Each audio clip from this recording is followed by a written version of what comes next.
1963년 봄, 전라도 남원의 한 농촌 마을에 김영희가 태어났습니다. 그녀가 처음 본 세상은 황토빛 흙담과 낮은 초가지붕, 그리고 아버지 김석준의 굵은 손이었습니다. 그 손은 농사일을 하고 술잔을 들고 때로는 주먹이 되어 어머니의 뺨을 때렸습니다. 영희의 어머니 박정숙은 말이 없는 사람이었습니다. 아침부터 저녁까지 부엌과 밭을 오가며 일했지만 남편 앞에서는 늘 고개를 숙였습니다. 안타깝게도 이때의 시절은 이런 시절이었습니다. 영희가 5살 되던 해봄, 처음으로 아버지의 폭력을 똑똑히 기억하게 되었습니다. 저녁상에 된장찌개 간이 싱겁다는 이유로 아버지는 어머니의 머리채를 잡고 마루 끝까지 끌고 갔습니다. 이것도 못하면서 어떻게 여편네 노릇을 하냐? 아버지의 목소리는 낮고 차가웠습니다. 어머니는 울지 않았습니다. 그저 무릎을 꿇고 용서를 빌었습니다. 영희는 부엌 문틈에 숨어 그 장면을 지켜보았습니다. 어린 가슴 속에 두려움과 함께 이상한 의문이 자라났습니다. 왜 어머니는 도망치지 않는 걸까요? 학교에 들어갈 나이가 되자 영희는 초등학교에 입학했습니다. 마을 아이들과 함께 흘길을 걸어 학교에 다녔습니다.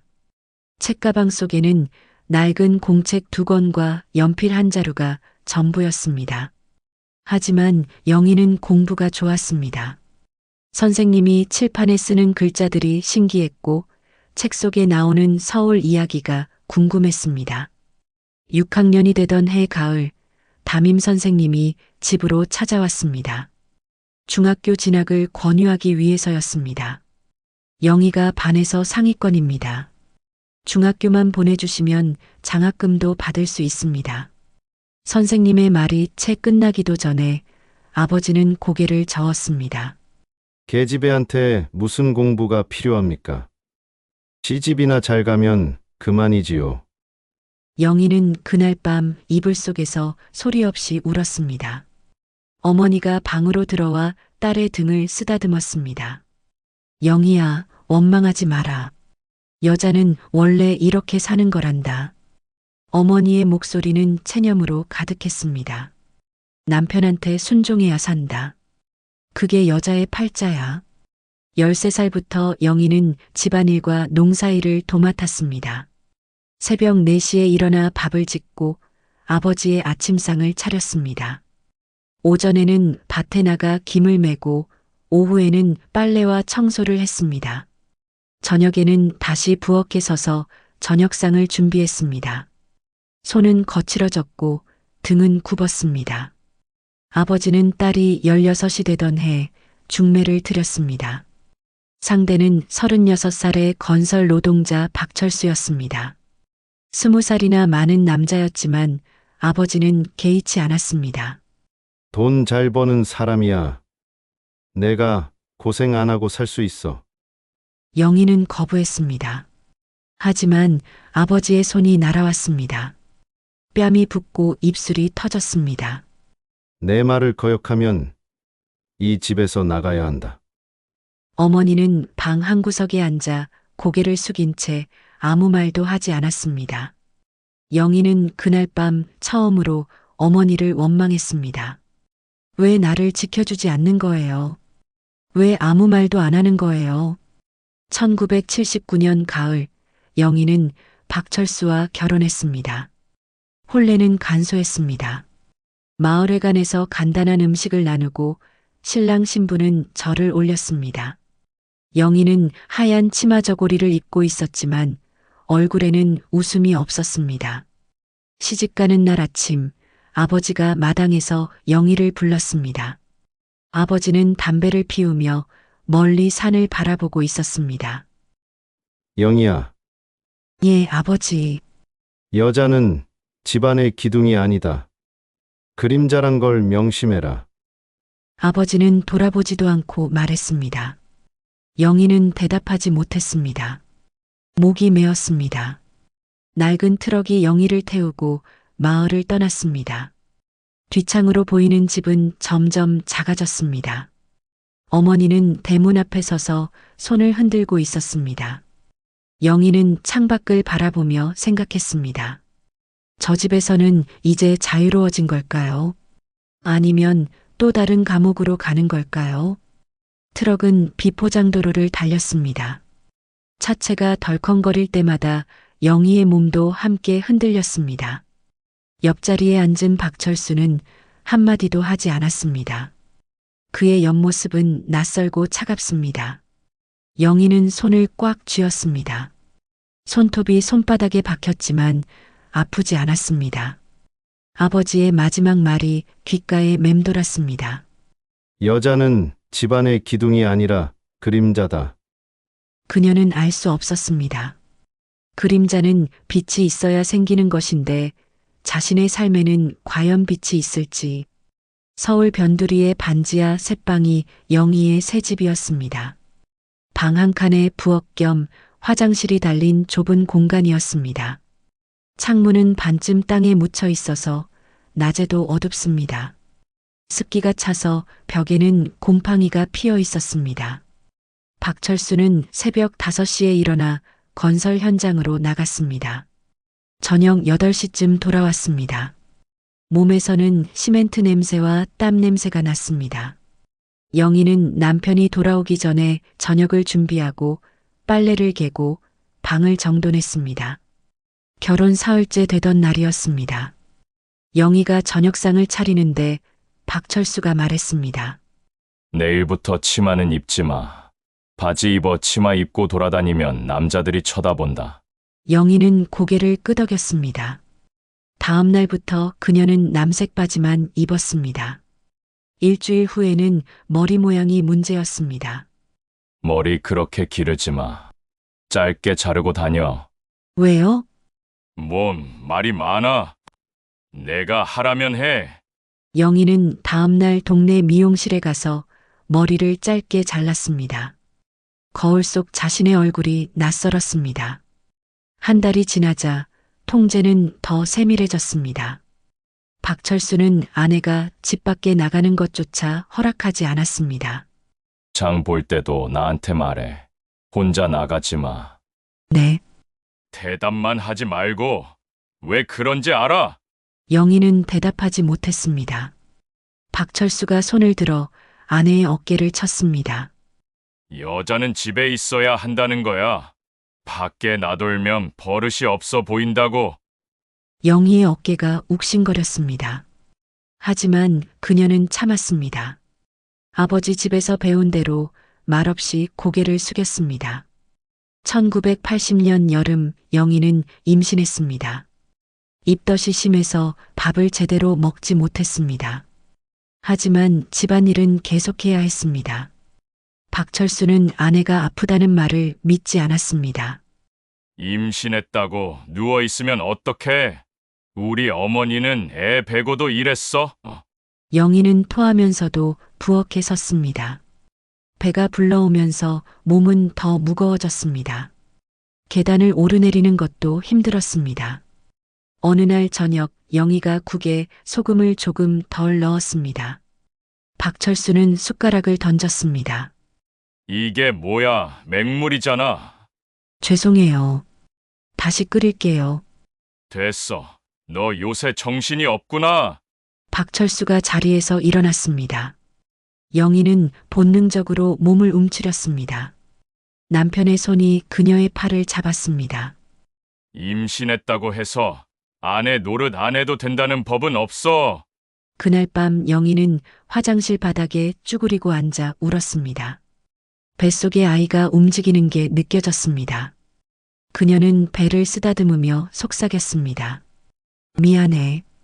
엄마가 너를 지켜주지 못해서. 1981년 봄 영희는 처자들 준호를 낳았습니다. 산후조리는 일주일이었습니다. 박철수는 산후조리원 같은 곳은 돈 낭비라며 집에서 쉬게 했습니다. 영희는 아이를 돌보면서 동시에 집안일을 했습니다. 몸은 회복되지 않았지만 남편은 기다려주지 않았습니다. 준호가 돌이 되던 해 영희는 다시 임신했습니다. 둘째 민수가 태어났습니다. 그리고 2년 후 셋째 성훈까지 세 아들을 키우면서 영희의 삶은 더욱 바빠졌습니다. 기저귀를 빨고 분유를 타고 밤마다 울음을 달래야 했습니다. 아이들이 조금씩 자라면서 영희는 이상한 것을 발견했습니다. 아이들이 아버지의 말투를 따라하기 시작한 것입니다. 5살 된 준호가 동생 민수에게 말했습니다. 너 말 안 들으면 때릴 거야. 영희가 놀라 물었습니다. 준호야, 왜 그런 말을 해? 아빠가 엄마한테 그러잖아요. 영희는 할 말을 잃었습니다. 아이들은 아버지가 어머니를 대하는 방식을 보고 배우고 있었습니다. 그것이 당연한 것이라고 생각하고 있었습니다. 1987년 가을, 영희는 처음으로 남편에게 부탁했습니다. 여보, 제발 아이들 앞에서는 그러지 말아줬으면 좋겠어요. 뭐가? 저한테 손을 드는 것이요. 아이들이 보고 있잖아요. 박철수는 웃었습니다. 비웃는 얼굴이었습니다. 그래서 뭐 어떤데 애들이 배워야지. 남자가 어떻게 집안을 다스리는지. 하지만 뭘 또 이렇게 말이 많아. 박철수의 손이 올라왔습니다. 영희의 뺨이 따끔거렸습니다. 옆방에서 아이들이 보고 있었습니다. 준호는 무표정했고 민수는 겁에 질렸고 성우는 울음을 터뜨렸습니다. 영희는 그날 밤 깨달았습니다. 남편은 절대 변하지 않을 것이라고, 그리고 아이들은 아버지를 닮아갈 것이라고. 1990년대가 되자 아이들은 초등학생이 되었습니다. 준호와 민수는 어머니를 무시하기 시작했습니다. 엄마는 맨날 집에만 있잖아. 아빠는 돈 벌어 오는데 엄마는 약해. 아빠가 더 세잖아. 영희는 아이들을 붙잡고 말하고 싶었습니다. 엄마는 약한 게 아니라고. 그냥 참는 거라고. 하지만 그 말을 해봤자 소용없다는 것을 알았습니다. 아이들은 이미 아버지의 세계관을 받아들였습니다. 영희는 가끔 창밖을 바라보며 생각했습니다. 만약 내가 그때 도망쳤다면 어땠을까? 결혼하지 않았다면, 아이를 낳지 않았다면. 하지만 후회는 소용없었습니다. 이미 삶은 흘러갔고 그녀는 세 아들의 어머니였습니다. 어느 날 저녁 박철수가 술을 마시고 돌아왔습니다. 기분이 좋은 날이었습니다. 현장에서 보너스를 받았다고 했습니다. 여보, 우리 이제 좀 살만해질 거야. 영희는 고개를 끄덕였습니다. 박철수가 아내의 어깨를 툭 쳤습니다. 장난스럽게 친 것이었지만 영희의 몸은 움찔했습니다. 그녀는 20년 가까이 이 남자와 살았지만 여전히 두려웠습니다. 그날 밤 영희는 잠들지 못하고 천장을 바라보았습니다. 옆에서 남편의 코 고는 소리가 들렸습니다. 그녀는 생각했습니다. 나는 언제까지 이렇게 살아야 할까? 아니, 살 수 있을까? 창밖으로 달빛이 들어왔습니다. 그 빛은 차갑고 외로웠습니다. 영희는 눈을 감았습니다. 꿈속에서라도 자유로웠으면 좋겠다고 생각하며 2000년이 되자 아이들은 모두 성인이 되었습니다. 첫째 준호는 29, 둘째 민수는 26, 막내 성우는 24이었습니다. 영희는 이제 40이 넘었고 머리에는 흰머리가 섞이기 시작했습니다. 준호가 먼저 결혼했습니다. 신부는 대학을 나온 조용한 여자였습니다. 이름은 수진이었습니다. 결혼식 날 영희는 며느리의 손을 잡고 말했습니다. 준호가 좀 거칠어도 이해해 주렴. 수진은 미소를 지었습니다. 하지만 그 미소는 1년도 가지 못했습니다. 결혼 후 석 달이 지났을 때 수진이 영희를 찾아왔습니다. 수진의 눈가가 부서 있었습니다. 어머님, 왜 그래? 얼굴이 왜 그래? 수진은 고개를 숙였습니다. 한참 동안 말이 없었습니다. 준호 오빠가 제가 늦게 들어왔다고. 더 이상 말하지 않았습니다. 하지만 영희는 알았습니다. 아들이 며느리에게 손을 댄 것입니다. 아버지가 어머니에게 했던 것처럼 영희는 떨리는 손으로 수진의 손을 잡았습니다. 미안하다. 정말 미안해. 괜찮아요. 괜찮지 않아. 내가 준호를 잘못 키웠어. 수진이 고개를 저었습니다. 어머님 잘못이 아니에요. 저도 참을게요. 준호 오빠도 변할 거예요. 영희는 대답하지 못했습니다. 변하지 않는다는 것을 알았기 때문입니다. 2002년 둘째 민수도 결혼했습니다. 아내 은경이는 약국에서 일하는 약사였습니다. 똑똑하고 당당한 여자였습니다. 영희는 혹시 이 며느리는 다를지도 모른다고 생각했습니다. 하지만 1년 후 은경이도 바뀌었습니다. 예전처럼 웃지 않았습니다. 말수가 줄었습니다. 가족 모임에 나와도 구석에 조용히 앉아 있었습니다. 어느 명절날이었습니다. 은경이가 부엌에서 설거지를 하고 있었습니다. 영희가 도우러 들어갔을 때 은경이의 손목에 멍이 보였습니다. 은경아, 그건 아무것도 아니에요. 문에 부딪혔어요. 거짓말이었습니다. 영희는 알았습니다. 자신도 똑같은 거짓말을 수없이 했었으니까. 막내 성우는 2004년에 결혼했습니다. 아내 지연이는 유치원 선생님이었습니다. 아이들을 좋아하는 따뜻한 사람이었습니다. 영희는 이번에야말로 다르기를 간절히 바랐습니다. 2005년 겨울 박철수가 쓰러졌습니다. 건설 현장에서 일하다가 갑자기 가슴을 움켜쥐고 쓰러진 것입니다. 병원으로 옮겼지만 심장마비였습니다. 의사는 손을 저었습니다. 최선을 다했습니다. 영희는 남편의 차가운 손을 잡았습니다. 25년을 함께 살았습니다. 슬픈 듯 했지만 동시에 이상한 감정도 들었습니다. 안도감이었습니다. 장례는 3일장으로 치러졌습니다. 조문객들이 다녀갔습니다. 아들들은 상주로 앉아 절을 받았습니다. 영희는 상주 옆에서 손님들에게 인사했습니다. 장례가 끝나고 한 달이 지났습니다. 영희는 혼자 사는 것이 익숙하지 않았습니다. 하지만 나쁘지 않았습니다. 아무도 자신을 통제하지 않았습니다. 저녁을 먹다가 국이 싱거워도 괜찮았습니다. 머리를 기르고 싶으면 기를 수 있었습니다. 하지만 자유는 오래가지 못했습니다. 2006년 설날이었습니다. 세 아들이 모두 모였습니다. 며느리들도 함께였습니다. 음식을 차리고 차례를 지냈습니다. 아버지의 사진 앞에서 절을 올렸습니다. 차례가 끝나고 식사를 할 때였습니다. 첫째 준호가 말을 꺼냈습니다. 어머니, 우리가 의논할 게 있어요. 아버지가 안 계시니까 이제 우리가 어머니를 돌봐야죠. 영희는 고개를 끄덕였습니다. 고맙다. 하지만 엄마는 혼자서도 잘 살 수 있어. 둘째 민수가 끼어들었습니다. 그게 아니라 집안의 질서 말이에요. 아버지가 하시던 역할을 이제 우리가 해야 한다는 거죠. 무슨 말이니? 막내 성훈이 조용히 말했습니다. 어머니도 아시잖아요. 아버지는 가장이었어요. 집안을 지키셨죠?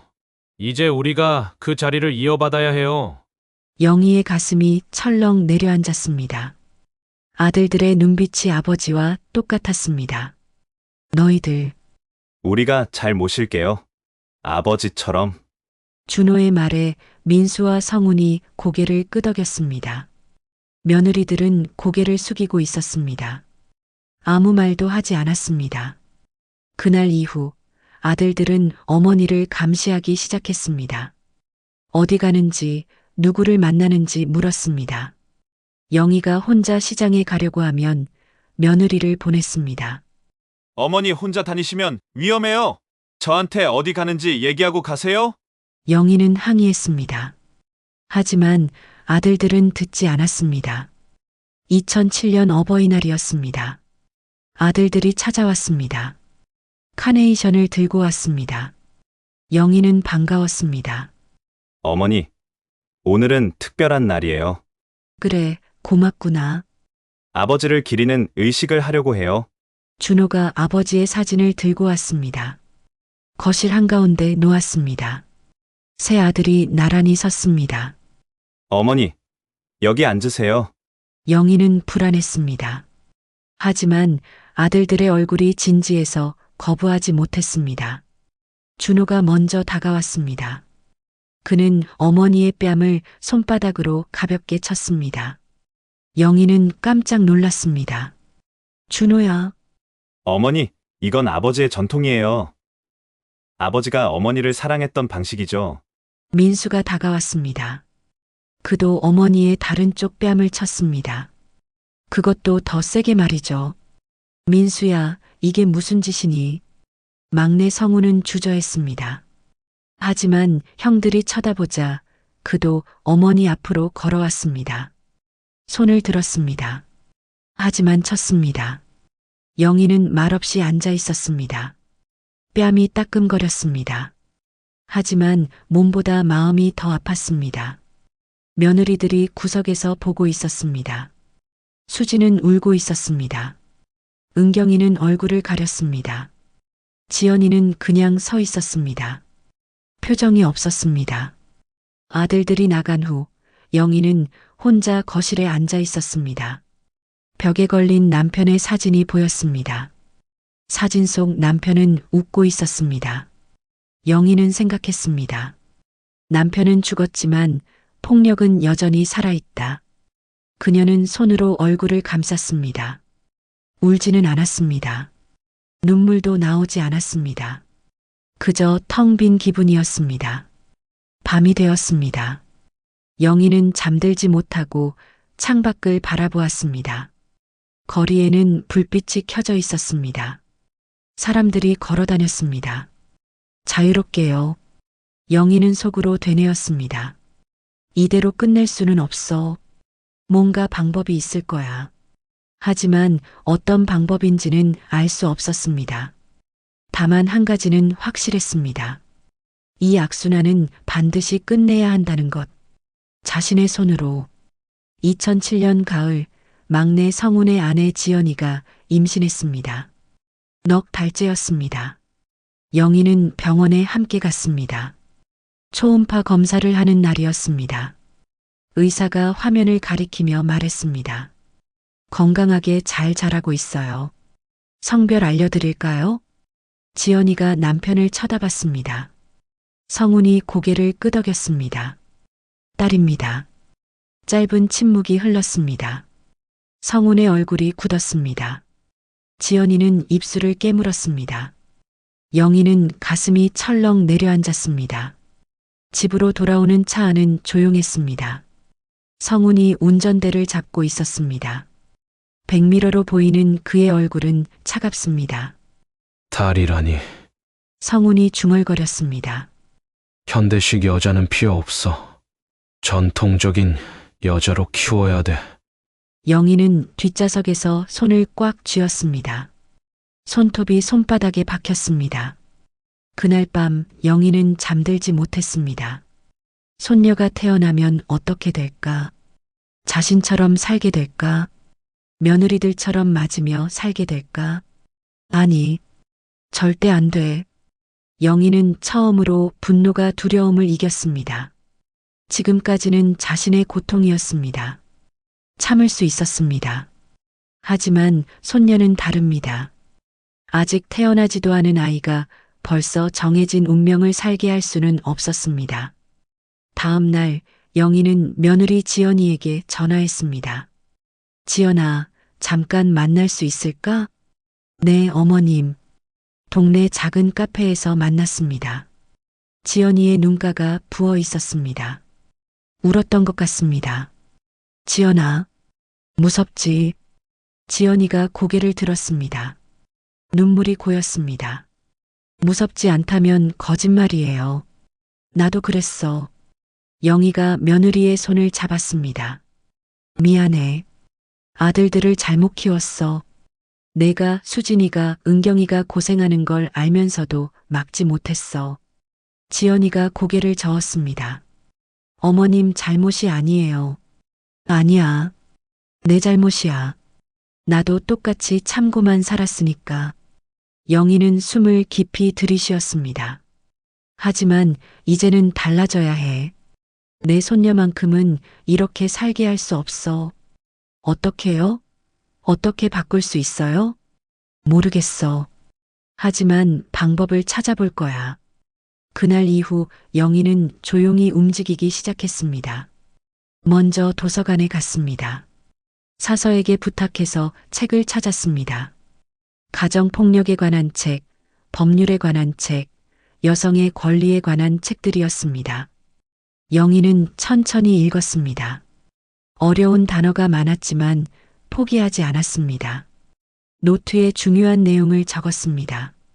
가정폭력은 범죄다. 피해자는 보호받을 권리가 있다. 침묵은 폭력을 키운다. 영희는 밑줄을 그었습니다. 동사무소에도 갔습니다.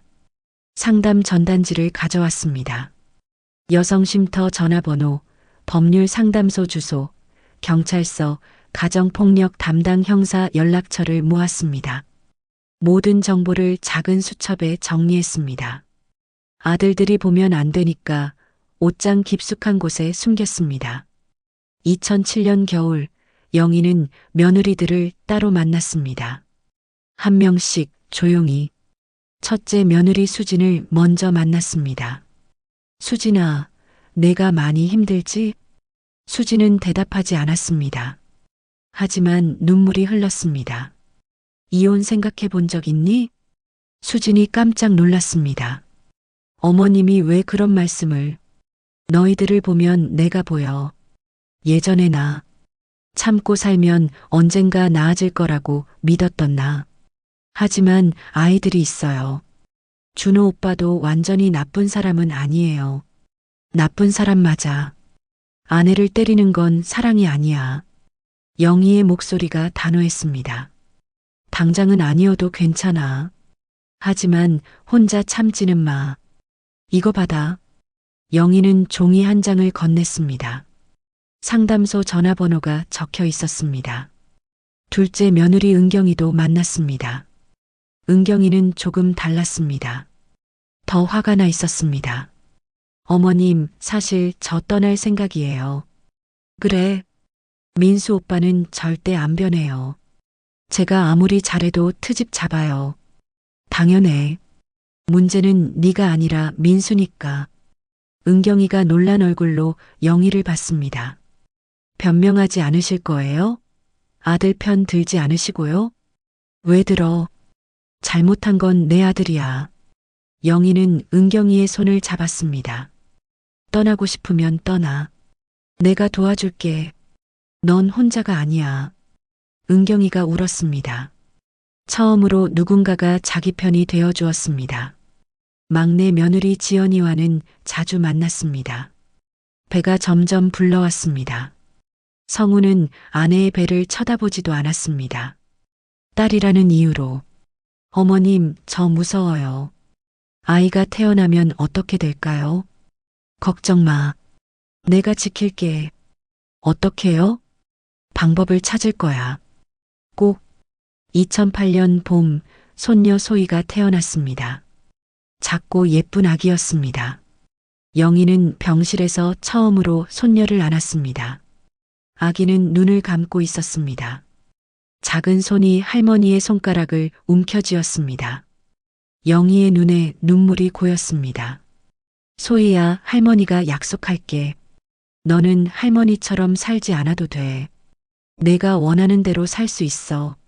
성훈이 병실에 들어왔습니다. 딸을 한번 보고는 고개를 돌렸습니다. 아들이었으면 좋았을 텐데. 영희는 아들을 쳐다봤습니다. 분노가 치밀었습니다. 하지만 참았습니다. 아직은 때가 아니었습니다. 그날 밤 집으로 돌아와 영희는 노트를 꺼냈습니다. 그동안 모은 정보들을 다시 읽었습니다. 전화번호들을 확인했습니다. 그리고 계획을 세우기 시작했습니다.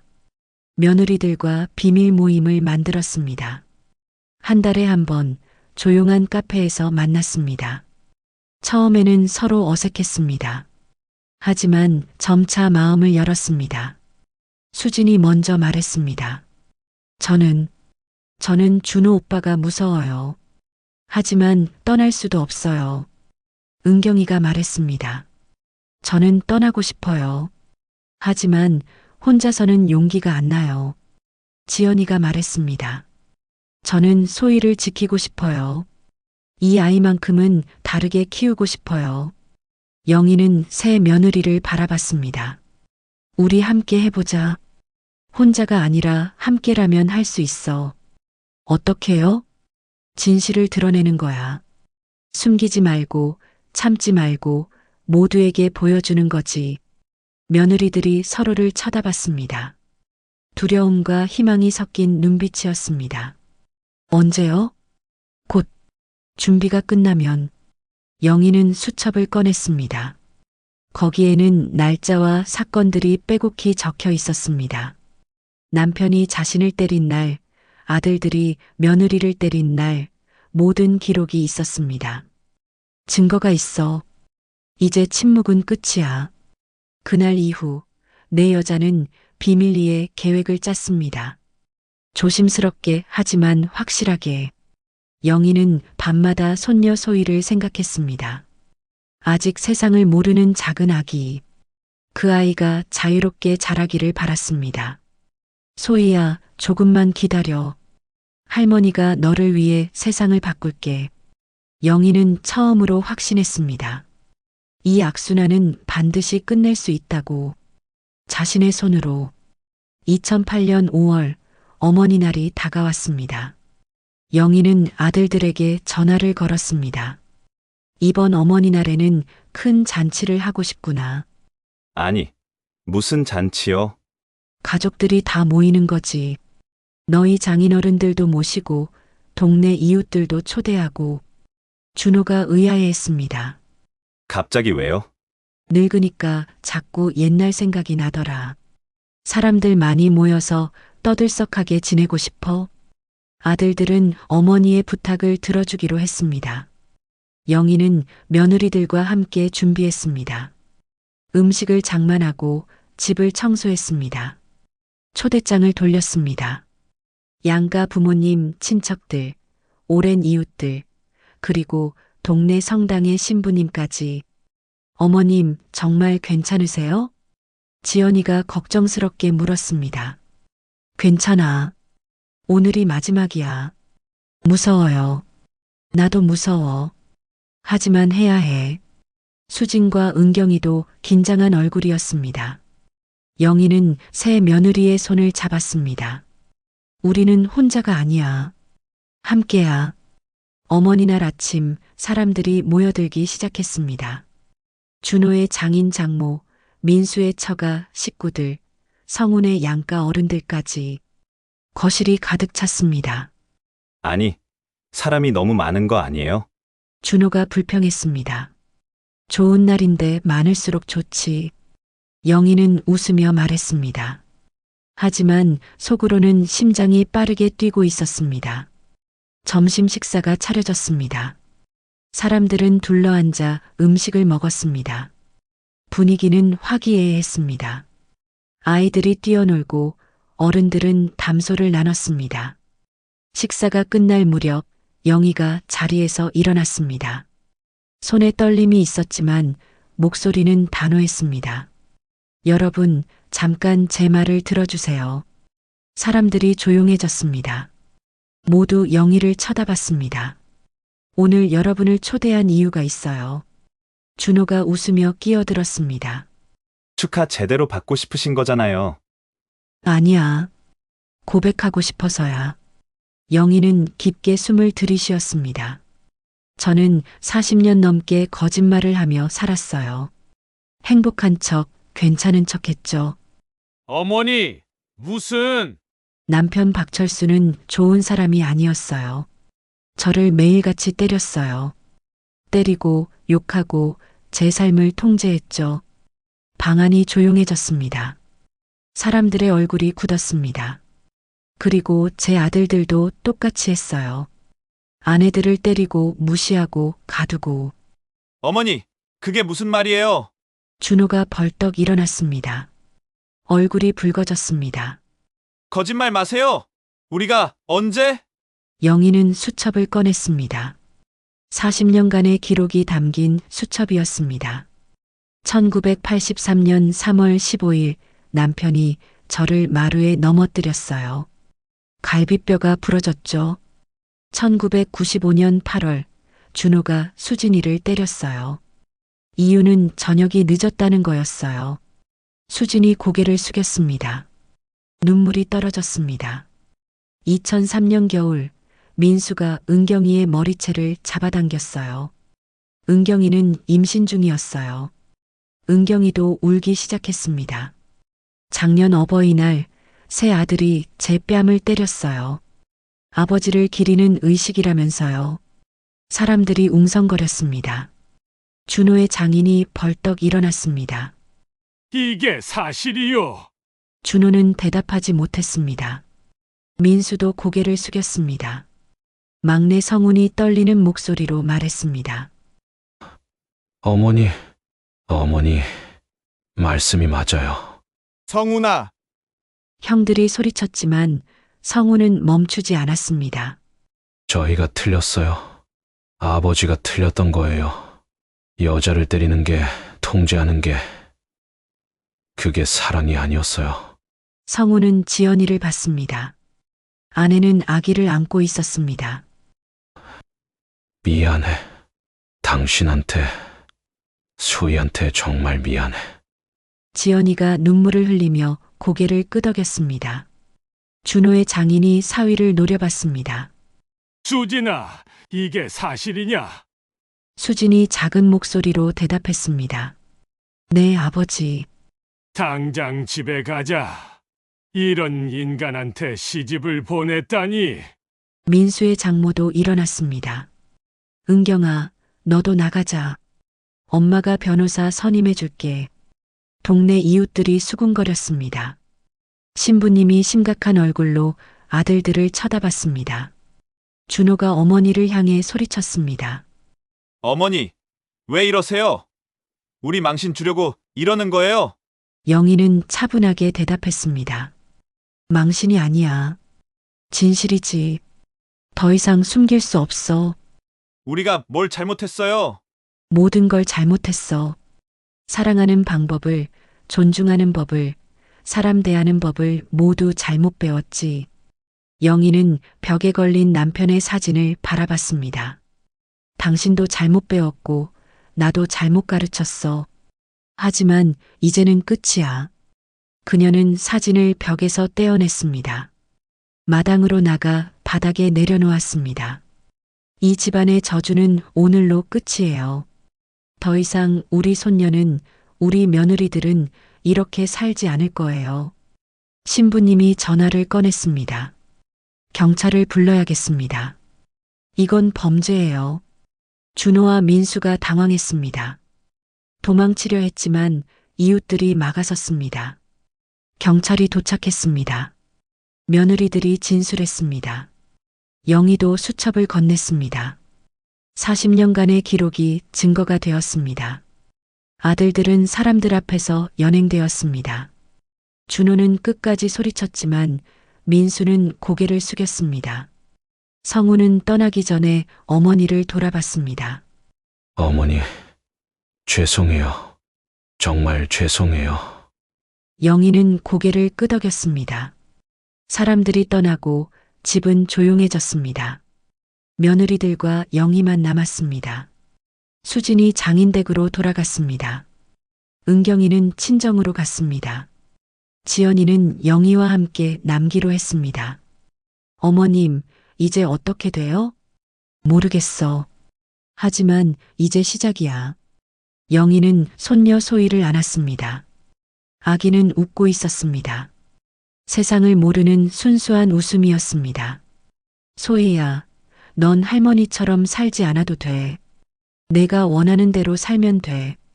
영희는 창밖을 바라봤습니다. 5월의 햇살이 환했습니다. 새들이 지저귀고 바람이 불었습니다. 40년 만에 처음으로 영희는 자유를 느꼈습니다. 두려움도 있었습니다. 앞으로 어떻게 될지 알 수 없었습니다. 아들들이 변할지, 며느리들이 행복해질지 확실하지 않았습니다. 하지만 한 가지는 확실했습니다. 더 이상 침묵하지 않을 것입니다.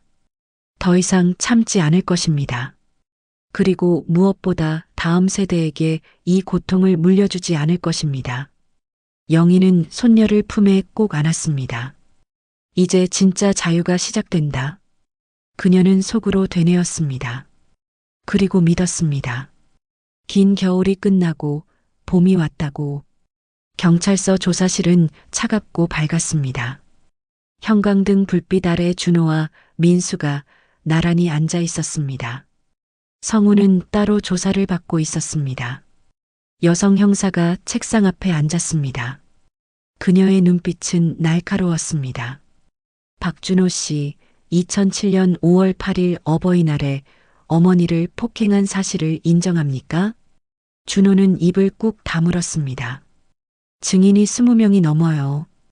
부인하셔도 소용없어요. 그건 의식이었어요. 우리 집안의 전통이었다고요. 형사가 펜을 탁 내려놓았습니다. 전통이요? 폭력이 전통이라는 말씀이십니까? 아버지가 하시던 거였어요. 저는 그냥 따라했다?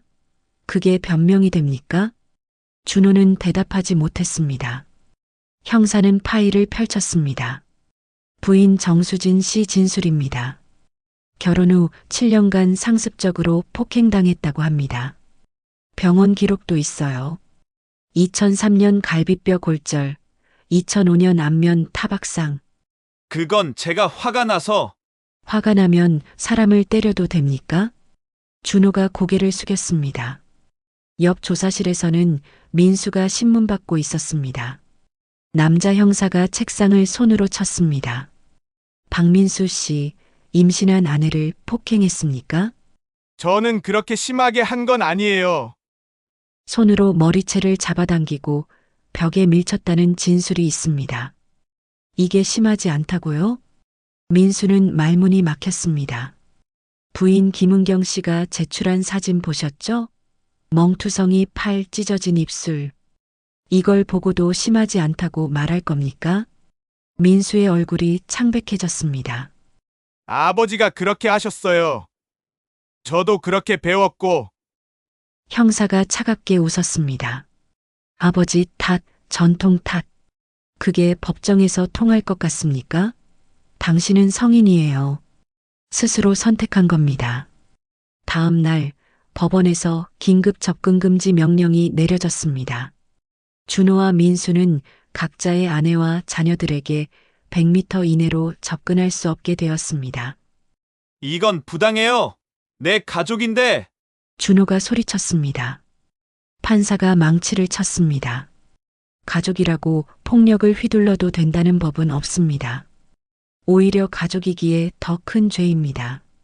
재판 전까지 피해자들과 접촉을 금지합니다. 위반 시 즉시 구속됩니다. 준호와 민수는 법정을 나서며 고개를 숙였습니다. 복도에는 기자들이 기다리고 있었습니다. 가정폭력을 전통이라고 말씀하셨는데 지금도 그렇게 생각하십니까? 피해자들에게 할 말씀은? 준호는 대답하지 않고 황급히 자리를 떠났습니다. 민수는 기자들을 피해 뒷문으로 도망쳤습니다. 다음 날 신문에 기사가 실렸습니다. 40년간 이어진 가정폭력, 며느리들의 용기로 끝나다. 전통이라 말한 가정폭력, 법정에서 심판받는다. 기사는 온라인으로 퍼져나갔습니다. 댓글창이 뜨겁게 달아올랐습니다. 정말 기가 막히네요. 전통이라니. 어머니가 용감하셨네요. 존경합니다. 우리 엄마도 이랬으면 좋았을 텐데. 아들들은 반드시 처벌받아야 합니다. 한편 수지는 친정집 거실에서 아버지와 마주 앉아 있었습니다. 아빠 미안해요. 진작 말씀드렸어야 했는데. 아버지가 딸의 손을 잡았습니다. 네 잘못이 아니야. 그 인간이 잘못한 거지. 이혼하려고요. 당연하지. 아빠가 좋은 변호사 구해줄게. 위자료도 받아내고 아이들 양육권도 확실히 가져와야 해. 수진이 울먹였습니다. 애들이 아빠 없이 자라면 그런 아빠 없는 게 낫다. 폭력 배우느니 차라리 혼자 크는 게 100번 낫지. 수진은 고개를 끄덕였습니다. 처음으로 미래가 보였습니다. 은경이는 어머니와 함께 변호사 사무실에 있었습니다. 위자료는 최소 5천만 원 이상 청구할 수 있습니다. 상습 폭행 증거가 명확하니까요. 변호사가 서류를 넘기며 말했습니다. 그리고 재산 분할도 50% 이상 받을 수 있어요. 결혼 기간 동안 수진 씨도 가정에 기여했으니까요. 은경이의 어머니가 딸의 어깨를 안았습니다. 엄마가 옆에 있을게. 걱정하지 마. 고마워요, 엄마. 은경이는 처음으로 웃었습니다. 진심으로. 막내 성우는 달랐습니다. 그는 상담센터에 자발적으로 찾아갔습니다. 저는 제가 틀렸다는 걸 알아요. 하지만 어떻게 고쳐야 할지 모르겠어요. 상담사가 따뜻하게 말했습니다. 인정하는 것이 첫걸음입니다. 이제 배워야 해요. 제대로 된 사랑을, 존중을. 가능할까요? 쉽지 않을 겁니다. 하지만 당신은 할 수 있어요. 변하고 싶다는 의지가 있으니까요. 성우는 매주 상담을 받기 시작했습니다. 분노 조절 프로그램에도 등록했습니다. 아내 지연이에게 편지를 썼습니다. 지연아, 미안해. 다시 시작할 수 있을지 모르겠지만 나는 변하려고 노력할게. 소희에게 부끄럽지 않은 아빠가 되고 싶어. 지연이는 편지를 읽고 울었습니다. 답장은 하지 않았습니다. 아직은 이른 것 같았습니다. 하지만 편지는 버리지 않았습니다. 3개월 후 첫 재판이 열렸습니다. 검사가 논고했습니다. 피고인들은 가정이라는 이름 아래 수년간 폭력을 저질렀습니다. 이는 단순한 가정 불화가 아닌 명백한 범죄입니다. 피고인들은 전통을 핑계 삼았지만 폭력은 어떤 이름으로도 정당화될 수 없습니다. 피해자들은 육체적 고통뿐 아니라 정신적 고통을 받았습니다. 이는 평생 지워지지 않을 상처입니다. 엄중한 처벌을 구형합니다. 준호의 변호사가 선처를 호소했습니다. 피고인도 피해자입니다. 어린 시절부터 잘못된 교육을 받았습니다. 판사가 말을 끊었습니다. 피고인이 어떤 환경에서 자랐든 성인이 된 후의 선택은 본인의 책임입니다. 피해자 코스프레는 받아들일 수 없습니다. 방청석에서 박수 소리가 터져 나왔습니다. 판사가 조용히 하라고 했지만 사람들의 얼굴에는 미소가 있었습니다. 판결일이 왔습니다. 피고인 박준호, 징역 2년 집행유예 3년, 보호관찰 200시간, 가정폭력 치료 프로그램 이수. 피고인 박민수, 징역 1년 6개월 집행유예 2년, 보호관찰 150시간, 가정폭력 치료 프로그램 이수. 피고인 박성우는 자수하고 반성하는 태도를 보였으므로 벌금 500만 원, 가정폭력 치료 프로그램 이수. 판사가 마지막으로 말했습니다. 피고인들은 명심하십시오. 가정은 사랑과 존중의 공간입니다. 지배와 폭력의 공간이 아닙니다. 다시는 이런 일이 없기를 바랍니다. 법정 밖으로 나온 영희는 며느리들과 포옹했습니다. 끝났어. 정말 끝났어. 수진이 울면서 말했습니다. 어머님 덕분이에요. 우리가 함께해서 가능했던 거야. 그날 저녁 영희의 집에 4여자가 모였습니다. 수진, 은경, 지연, 그리고 영희. 손녀 소희도 함께였습니다. 어머님, 이제 뭐 하실 거예요? 지연이가 물었습니다. 살아야지. 제대로. 하고 싶었던 거 다 하면서. 뭐 하고 싶으세요? 공부. 중학교도 못 갔으니까 검정고시부터 볼 거야. 수진이 놀라며 말했습니다. 대단하세요. 늦지 않았어. 아직 할 수 있어. 은경이가 덧붙였습니다. 저도 뭔가 시작하려고요. 상담사 공부요. 저 같은 사람들을 돕고 싶어요. 좋은 생각이야. 지연이도 웃으며 말했습니다. 저는 소희를 잘 키우는 거요. 자유롭고 당당한 아이로. 영희가 손녀를 안아 올렸습니다. 소희는 웃고 있었습니다. 소희야, 넌 무엇이든 될 수 있어. 누구한테도 억눌리지 마. 당당하게 살아. 아기는 할머니의 코를 만지며 까르르 웃었습니다. 창밖으로 석양이 보였습니다. 붉은 노을이 하늘을 물들이고 있었습니다. 아름다웠습니다. 영희는 생각했습니다. 긴 밤이 끝나고 아침이 왔다고. 40년의 어둠 끝에 드디어 빛이 들어왔다고. 이제 시작이야. 영희가 조용히 말했습니다. 진짜 우리의 삶이. 네 여자는 웃으며 서로를 바라봤습니다.